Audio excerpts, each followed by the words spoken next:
की एक फिल्म निशांची जोने में 3 गाना कवि जी के लिखल आ, तीनों हमारे पर फिल्मावल गल हो। 3 गाना निशांची में, एक गाना रिलीज आज होता शायद ना।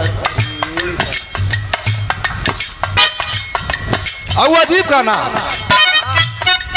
अब रिलीज हो जाए तब ओके सुनी हालो कैसे होते तेईता, अरे तेईता तेईता चरनिया स्वामी हो गई।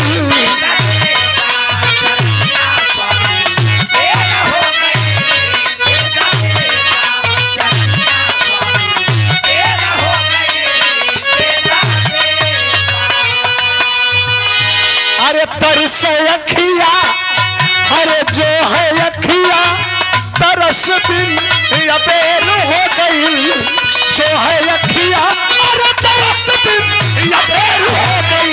देता देता चरण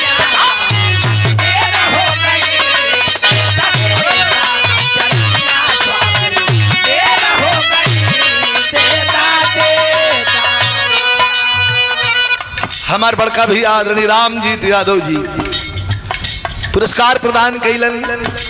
भैया के हमारे प्रणाम बा, सब पंच के प्रणाम बा। लाइन बड़ी सुंदर, 2 लाइन भजन